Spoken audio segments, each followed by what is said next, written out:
Aggression is one of the last dirty words in our culture. You can be crass, you can be rude, you can even be profane, but aggressive, don't be aggressive, except it's wrong, dead wrong. I promise you, nothing of meaning and transcendence will come into your life passively. It's time for you to get into the arena, to push back against a passive, mediocre existence.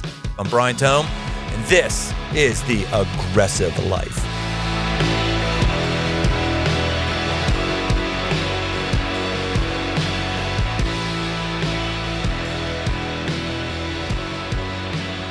Welcome to The Aggressive Life.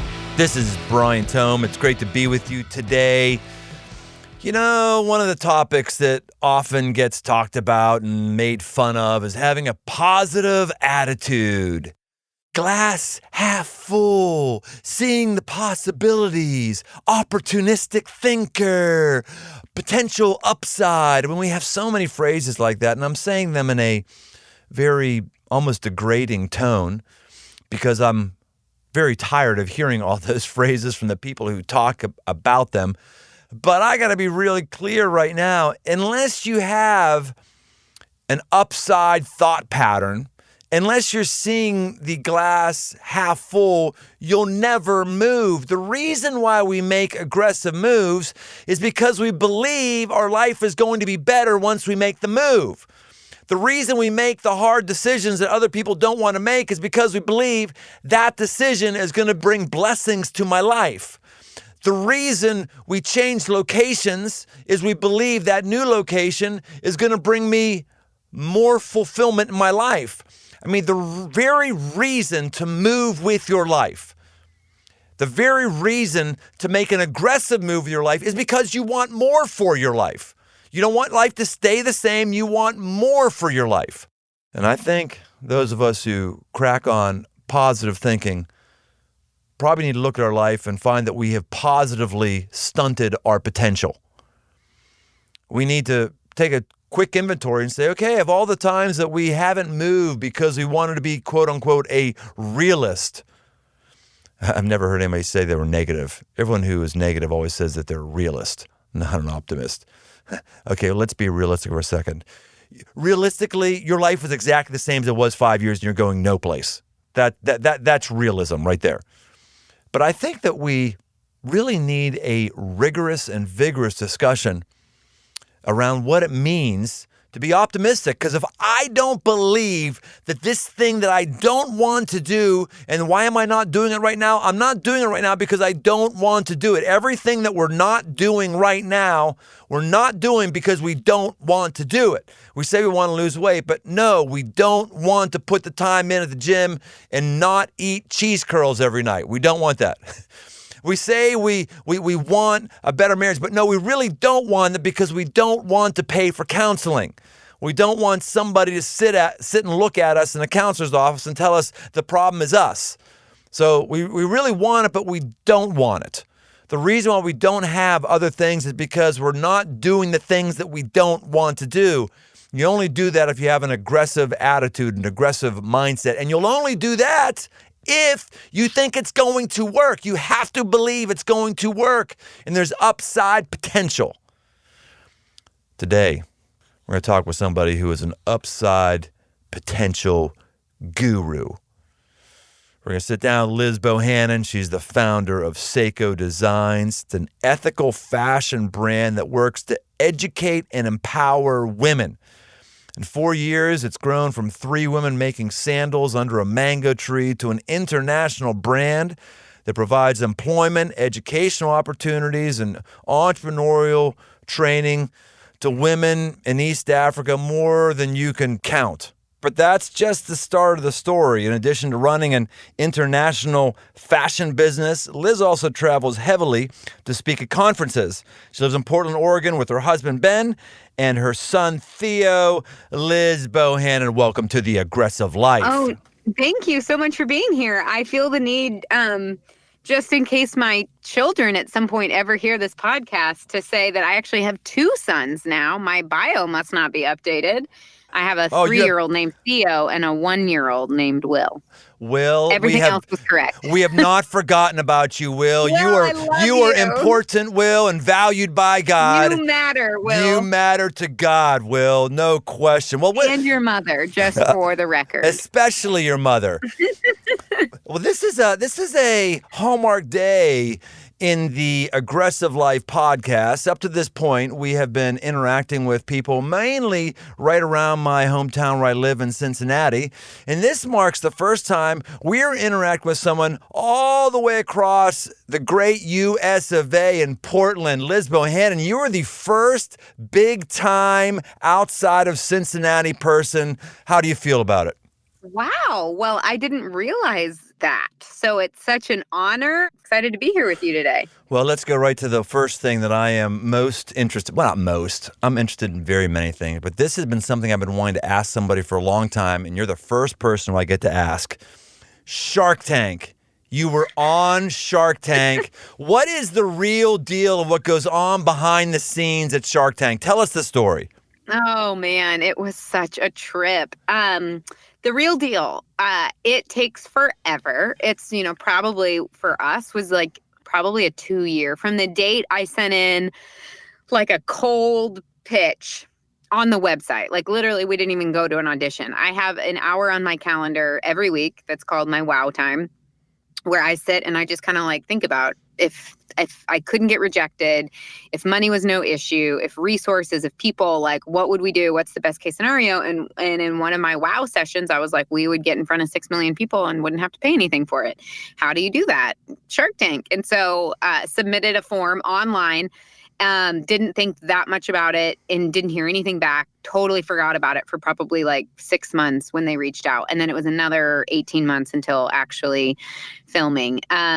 It was incredible. It was the best experience that I wouldn't really want to do again because it just took a ton of emotional and actual time and energy. What people don't necessarily know is that you're in there. We were there in the tank, if you will, for probably over an hour, but then they edit that down to, a digestible, interesting 10-minute take on what actually happened. Yeah, well, give us your pitch. What were you pitching them? Oh, I was pitching my socially conscious fashion brand called Sseko Designs. So we are an ethical lifestyle fashion brand. We started in Uganda and have a work-study program where we work with really academically gifted young women who test into college but can't afford to go. So we have a 9-month work-study program where they come, they learn how to make the products, they get mentored.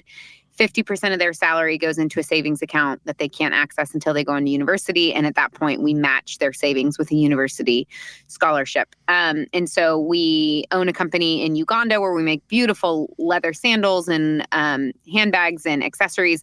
And then we also have partners, fair trade partners all across the globe now that we source from as well to build out a full lifestyle catalog. And then those products are actually sold back here in the United States by a network of impact entrepreneurs that we call the Seiko Fellows. So these are primarily women. We've got a few men in their communities who are sharing the story and styling their friends and earning an income. And our work here on the U.S. side of the brand is really figuring out how we kind of democratize impact entrepreneurship and say hey, you may not have an idea for a product or a service or be able, to go out and start a vertically integrated manufacturing company in a developing economy. Let us do all of that. Let us take care of, the product and the impact and the logistics. You go out and build a brand in your community and actually build a business doing it. And so that is my company, our company. My husband and I, Ben, co-founded the company together. And that's what we were pitching on Shark Tank. And so you were pitching for working capital, or what were you hoping for them to give you? Yeah, I mean, that's the whole premise of the show, is that you're pitching for working capital. The valuations on Shark Tank are total BS for the entrepreneurs. They're like a steal. It's just bottom of the barrel, bad for the entrepreneur, really great for the investors, in my perspective. Yep. So we were like, there's no way. Of course, my husband and I are freakishly, not psychologically well optimistic. So we were able to convince No, hold ourselves on, hold that, on, hold on. that Stop. like 0.5% that they might come in at our valuation. By the time we were actually there, we worked our way up to maybe a 25% chance, but no, it was never more than 1%. All right, now let's talk about that. That's the only term I want to unpack so far. Not psychologically well optimist. Something tells me that if you're going to be aggressive, and you're obviously aggressive, no one should be going from University of Missouri to Uganda. Nobody should be doing the ideas you're thinking of unless they have an aggressive bone in their body. Psychologically impaired optimist? What is that? Talk about that. You must have a value around this. Yeah, well, I call it positive paranoia, like in the way that other people get paranoid, like, oh my gosh, people are talking about me. People think I'm stupid. We all experience that, right? I have realized in life that there is no way I can just do away with like the insecurities that every single human has. What I can do is allow those insecurities that I will probably feel for the rest of my life to be a trigger for me to feel something else. So let's take positive paranoia, right? Where it's like, obviously, when people are like laughing and talking and you're not a part of the joke, your immediate insecurity is they're laughing at me, right? They're laughing at me and I'm not a part of it. But I allow that to be to be a trigger of like, maybe it's because they're planning something for me. Maybe they're going to throw me a surprise party, and that's why they don't want me in on the conversation. And here's the thing. Likelihood that is true, very small, less than 1%. But at the end of the day, you're never going to know what they were talking about unless that 1% comes true and it indeed was an epic surprise party for you. So you might as well exist in your own little world that like says, yeah, but maybe they're planning me a birthday party so that you can move on with your day and not be consumed by stupid insecurity that takes the limited amount of precious emotional energy that we have and sucks it away from the work that you are created to be doing and instead puts it into the hands of people that you don't even necessarily value their opinion of you. But for some reason, they can still suck all of your energy and self-worth.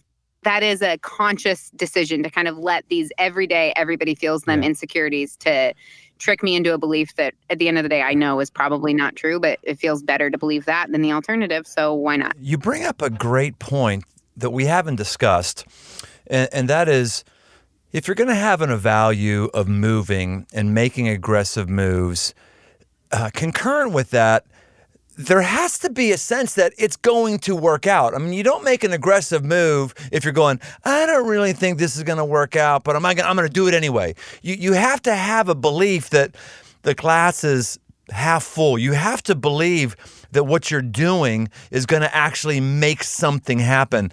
This isn't just kind of flying in the head of night and just wishing it's going to be okay with some sort of blind, mindless faith. That is choosing to see the possibilities. Do you agree with that?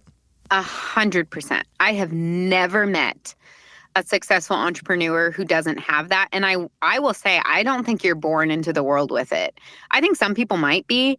I think it is something that you can cultivate. But yeah, I was just this morning listening to How I Built This with on NPR. It's like my favorite podcast ever, minus The Aggressive Life, of course. Yes, of course. And it was Gary Hirschberg, I think is his name. He's the founder of Stonyfield Farms. They're the yogurt company. And this guy, I mean, he's telling their story and it's just like, he's like nut job level. They're bleeding money. 2 years, 3 years, 4 years, 5 years in, they're losing $1 million. They're losing, $2.7 million. They're burning through $25,000 a week. He keeps going back to his mother-in-law and like asking for more money. His but mother-in-law? The only way you do that. Yeah. The only way you can call your mother-in-law at 9 p.m. and ask her to wire you $35,000 to cover payroll is because there is a small part of you that is absolutely bananas enough to believe that despite everything on paper, like, this is going to work. This is going to work. And I've never, ever met a successful entrepreneur who either didn't from the get-go or didn't learn how to cultivate a spirit of positive what if and allow that to be louder than the negative what if. Because same with your insecurities, everyone is asking what if. I just don't think you can be a human who doesn't have these thoughts where you're triggered of like, oh my gosh, what if? What you can do is be someone that shifts the what if negative spiral of like death and worst case scenario into, oh, yeah, but what if it works? I don't think it's just a business thing. I think our divorce rate in our country is as high as it is because we've heard the statistics so often about, 50% of new marriages are going to end in divorce. And I think there is a very high percentage of people who, when they have their expensive ceremony, they're standing there and they think in their mind, oh no, I wonder how it's going to last. I think that's a high percent. I think we don't follow through on our New Year's resolutions, or we don't make any resolutions, and we don't get to a different place physically because we actually don't believe that we're going to do it. We're negative and cynical about what's going to happen in our life, and therefore those things don't ever happen. Right. So let's talk about pitch competitions, and you see who is starting businesses and all that stuff. The men way outweigh the women. Why is that? I don't say the men are better. I'm just saying there are more men who are choosing the entrepreneurial route. At least it looks that way. Have you thought about that much? I have thought about it, and let's just go ahead and schedule another podcast for this question. Well, you got to give me 5 minutes. You got to give me like a real brief something. Come on now. I can't even. Okay, here are the things, because there's so many things. We could seriously spend an entire podcast. Here's a big one. Our culture rewards ambition and risk-taking in men, and it does not reward those same behaviors in women. Being an aggressive, successful man makes you inherently more likable by your peers, both male and female. Being a successful, ambitious woman makes you less likable by your peers. This has been completely scientifically studied. Like literally, there was a study done by Harvard where they put out 2 resumes, and they were the exact same resume. And at the top of the resume, they had a very obviously female name and a very obviously male name. And people read the resumes, and at the end, they rated just pure affinity, likability. How much do you want to hang out with this person? And everyone wanted to hang out with a super successful dude. No one wanted to hang out with the super successful woman. We as humans desperately want to belong. We desperately want to be loved. We want to be liked. We want people to be drawn to us. We want to be on the inside. And if our culture is sending the message to men, do this, take this risk, be the entrepreneur, be successful, work really hard, be aggressive, we will love you for it. And we are saying to women, like, duh, if you do any of those things, you can do it, but it's going to have a cost associated. We are foolish to think that does not fundamentally alter the decisions that we make in the world. Representation is a huge part of that, of like, have I seen other successful female entrepreneurs? Third, and this is a big thing, expectations that we have on men versus women for being present, engaged, awesome parents. Like, nobody asks, can you be a great dad and have a full-time job? Literally, you show me one man who has ever asked that question of like, can you be a great dad and have a job? And that is the fundamental question that working women in America get, is like, what about the sacrifice? What about your children? Can you really be it's all about like, it's all framed in the narrative of any time not spent with your children and in the home is a sacrifice, and it is a detriment to your children. And basically how detrimental can it get before it's really catastrophic? And until that shifts, until there's more of a conversation, not only, by the way, about women leaning in at work, to use Sheryl Sandberg's quote, but a bigger conversation about, when do we get to talk to men about leaning out? Like, what are the ways in which men, we can expect to ask them of like, no, you've got to slow down. You've got to say no to the opportunity because your kids need you. Your wife needs you. And that we as a society place as high of a value in having active and engaged fathers, and what that looks like is more similar to what it looks like to have active and engaged mothers, and our standards are the same. Like, you can be seen as a phenomenal dad working 50 hours a week because you show up at the ball games and that makes you like, dad of the year, that you do carpool twice a week. Whereas a woman doing those exact same things is seen as like, oh, that's just such a bummer. Like, she clearly has her priorities and it's being successful in the career realm.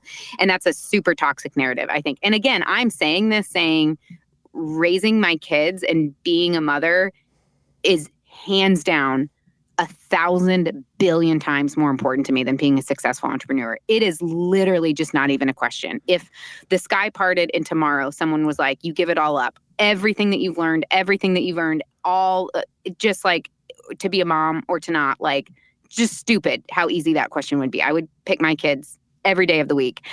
However, that isn't a question that my male counterparts have to answer. And on a micro level, I am expected to answer it in every season. Less than 1% of VC funding goes to women. And we can say it's because there are less women in the room, but the exact same study was done, not the exact same, but similar to the Harvard study about likability with VC funding, where they did a pitch. The pitch deck was the exact same. The script was the exact same. The delivery was the exact same. The founder was a different gender. And the increase in yeses from VC funding when it was a male founder, who of course looked like the primarily male venture capitalist, was significantly higher than when a female pitched the same idea, the same numbers, the same concept, the same deal. So those are four things off the top of my head. Liz Bohannon bringing the aggressive smackdown on gender. Man, look out, Loretta. Buy Sam and give his dog a drink too. This is amazing.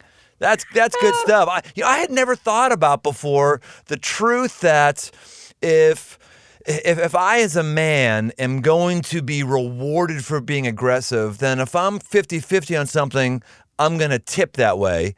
And you're right. If you're a woman, you're not rewarded for being aggressive. So if you're 50-50, you're probably going to tip the opposite direction. That's a very insightful truth I had not thought of. That's great. Okay. You might not be able to keep this in this, but a man is seen as like, when he's aggressive, when he's pursuing things, when he's being ambitious, when he's taking risk, he's a boss. You want to be around him. He's a baller. He's got his life together. And primarily a woman is the first word that comes to mind is like, oh, she's a little bitchy. Yeah. Stay out of her way. Yes. And those are very, very, very different ways to operate in the world and a super high cost for women to have to face socially. Yes. That's very right. That's very right. So let's talk about Sseko. Let's talk about, is it bigger right now than you thought it would be? Is it smaller than you thought it would be? Like your positive expectation when you started it, how does that match up to where it is right now? Oh, that is such an interesting question. I think both. Like in the very, very, very early days of, sitting underneath a mango tree in rural Uganda, teaching women how to make sandals out of like crappy leather scraps and no manufacturing standards and, muling sandals between Uganda and America in my suitcase, probably illegally. I did imagine this. I imagined what we are now, but it felt more unrealistic than it did realistic. It wasn't like oh yeah, this is definitely going to happen. I just have to get us here. I did have a vision for it being as big as it is. Yeah, it feels like there's things that I couldn't have seen coming that are bigger and better than I could have imagined. And then there's always areas where I'm like, I wish we were 10 steps ahead of where we are right now. And I can see it and I can taste it, but we're not there yet. And so I think that's where the drive to continue to push into it comes from as well. So do you have a picture in your mind of when you would have made it? Like if this happens, I will know that we have made it or we are on firm footing. Do you already feel that way right now? Is there a picture in the future? Is there some metric you wake up with? I find that for a lot of entrepreneurs and for myself, and as a spiritual entrepreneur, someone might call me that. There's, you wonder, when am I going to feel like I'm secure? When am I going to feel like things are stable? I still don't feel like that 23 years into the thing that I've started and I'm leading. I'm wondering, for you, do you feel that? Do you feel like, okay, we've arrived, or do you know when you will have arrived, or do you even know what arriving means? No, I don't think. I think I'm far too curious to ever have a sense in life that I've arrived. I think approaching a level of sustainability feels like something I definitely do think about and kind of have more metrics around. Okay, when we're from a business perspective, when we're at this place, whether that's from a revenue or profit standpoint or team members, when I have somebody that I can really trust to do these things in addition to these things, and we can afford this caliber of person to lead this initiative in my home life, thinking about like right now feels like we're doing it. It's not necessarily sustainable. And when it is sustainable, it's going to look a little bit more like this. It's not like hugely different, but so I think about getting to places of sustainability where I'm like, okay, I could do this for the next 10 years. And I don't feel like I'm at that place right now. From a business standpoint, from a personalized standpoint, I'm doing it and it's working. And I absolutely feel a deep sense of peace that this is what God's called me to. It doesn't feel like something that I would be like, I would do this for another decade without any changes. That it's like, no, things will need to kind of change in this direction and according to these metrics in order for this to be like sustainable. But I also feel okay with that. And I think I meet a lot of people who are so obsessed with sustainability and work-life balance. I think it's a fantastic conversation. And it's like, listen, I care about so many other things. I am just not somebody who like my whole life and identity is like in being a successful entrepreneur. It's just not. Like for me to live a purposeful, impactful life right now, running a successful, growth-oriented, profitable business is like a part of that. Being a writer and teacher and educator is a part of that. Showing up for my husband and being a wife and building a really beautiful partnership is a huge part of that. Being a really active and engaged mom is a part of that. So I am all for the conversation about like work-life balance. I just think sometimes we don't allow for there to be seasons that might not be sustainable in a certain area. And then all of a sudden it's like, oh my gosh, this is not working. I can't move forward until I fix these pieces. And it's like, well, maybe you're in a season of it not working. Yeah. And maybe you need for it to not be working in order to get you to like the next season. Like I just listened to a podcast with somebody who was like talking about a huge growth area or growth year that she had in her company and how she was like saying yes to everything. And that she looks back on that and says like, if I knew now what I knew, it was too much. I would have slowed down. I would have only said yes to a third of those things. And I'm like, okay, yes, but you're sitting where you are today because you said yes to 100% of them. Like that's a very hindsight 2020 thing That's very right to say. And that, I should have only said yes to a third. Well, it's like, well, you probably wouldn't be sitting here right now if you only said yes to a third. Because you don't know which third it is. Totally. Yep. And so I'm just, like when I interview, 22-year-olds in their first job and they're like, one of their main questions is like talking about work-life balance. I'm like, oh, this probably isn't going to work out, right. Because I did things when I was 24 that I would not do today. Right. When I was 24 and I stayed in $6 hostels and I didn't pay myself for 5 years and I, like literally lived out of my car and I slept on strangers' couches and like, I did so many things, 10 years ago, 5 years ago, 3 years ago that don't make sense for me right now. And I've had to kind of like move and pivot and iterate, but it's like solve the problem that you have today. Don't try to solve the problem of your life thinking about the balance you're going to need 10 years from now. That's stupid. If you're looking for balance, if you're in your 20s and you're looking for balance, you're going to have zero potency in your life. The 20s. Okay, you said it, not me. I did say it. No. You should have zero balance. Zero balance. Yeah. If you're a person of faith, yes, you should keep a Sabbath. You should have a day where you're not working, you're recharging, you're playing, all that kind of stuff. But this idea that you're somehow going to have a life that's all buttoned up and you're going to be a well-rounded person, not going to happen. And I totally agree. And to young people who are listening, it's like, I do want to say that's not to say those things don't matter, but give them, it's okay if they're not manifesting in your life the way that you want them to manifest 10 years from now. Like, can I have a vision and can I be working towards something that won't come to fruition for 10 years from now? Right. One of the things I'm gathering with you, which is really, really cool, is you're making some decisions for your life and for your business that are a bit off script. And that's fair enough. That's good. I mean, that's aggressive. Things that are on script are always passive. They might be the right thing to do. They might be the thing that help. I mean, balancing your checkbook. I mean, that's maybe the right thing to do. But in many ways, that's passive. Not that I've ever balance my checkbook. I have zero memory of ever doing that, actually. But, something like that is something that's just a good idea, and you can passively go along with it. But you're doing some things that you've aggressively chosen to step outside the norm on. Do you find this is normal for you, that you just naturally come up with systems or things that are outside the norm and you just go for it? Or do you do a lot of homework before you do these things? I'm a pretty intuitive gut person, but I also am insatiably curious. And so I absorb a lot of, here's how other people are doing it. Maybe I haven't seen it done exactly this way, but I heard somebody else talking about this thing, and that sparked this idea that in a completely different context would look like this, and then kind of like let that play out. There's nothing new under the sun. Like, I don't really believe that anything I'm doing in life in general is like crazy novel. It's never been done before.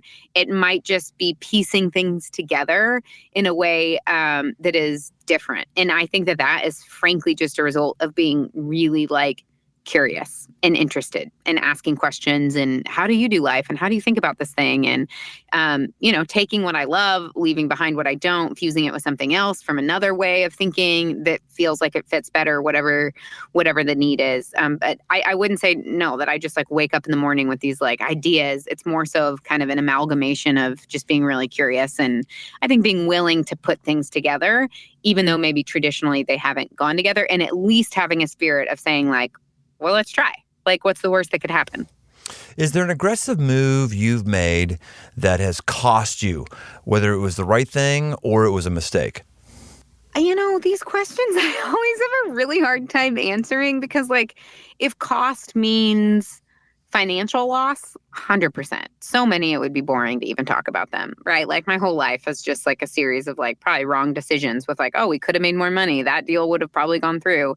If it means like relational strife, 100%. By like choosing to work with your spouse, you are just literally voluntarily signing up for 1,000 times the conflict that an average couple will experience in a day, week, month. But on like any of those things, like on a meta level, they don't seem like cost. They just like kind of seem like, well, that's the life that we're living, and like, it was all part of the story. And like, I may have made that stupid decision that lost us 20 grand, but if I wouldn't have made that stupid decision, I wouldn't have learned that lesson. And then the next time this other opportunity in a completely different realm came across, I was way better equipped to think about it because I had made this really painful decision 6 months ago. So and maybe that sounds kind of like Pollyanna optimistic, but it's just like, life is not a balance sheet. It's like a story, and pursuing a really good story I'm much more interested in the meta arc of my life and living a life full of meaning and purpose and impact than I am on making sure at the end of the day, the checkbook, the archaic checkbook that you referenced, like, is balanced at the end of every day. Well, Liz, this has been phenomenal. You have been phenomenal. Thanks for bringing the smack down this whole episode. It's been great. Where can people connect with you? Social media, get involved in what you're doing, etc. Just pump your stuff for us. Absolutely. You can connect. We're on socials. My company is Sseko Designs on Instagram, on Facebook. I'm over at Liz Bohannon, Bohannon on Instagram as well. I am launching a book that releases on October 1st called Beginner's Pluck, Build Your Life of Purpose and Impact Now. It's my story of starting and scaling Seiko. But in addition to that, it's kind of the 14 principles that I really, really believe will help people build beautiful lives of purpose, passion, and impact. And we are hitting the road with the book. So we're going to be on tour all across the United States in 8 different cities throughout October. So would love for you to check out tour dates and locations on my website, lizbohannon.co, and sign up, buy a ticket. I'd love to meet you in person. Liz will be a keynote speaker at the Ocean Conference, a conference for people who are in startups, who are entrepreneurs, who have entrepreneurial thinking while they lead their businesses. It's in Cincinnati at Crossroads Oakley, October 10th to 11th. You can get more information and tickets at oceanconference.org. Don't miss it. I'll be there, and I hope to see you then. Hey, thanks for listening. If this episode has impacted you, hey, share it with somebody else. All of us have influence, people that can look to us for direction. Use your influence positively, aggressively. And if this has meant something to you, then pass it along to those that you're leading. You can see more at briantome.com or search me on Instagram. Special thanks to the band Judges for our music. You can find more from them on Instagram at The Band Judges or at facebook.com/The Band Judges. The Aggressive Life with Brian Tome is a production of Crossroads Church, Cincinnati, Ohio.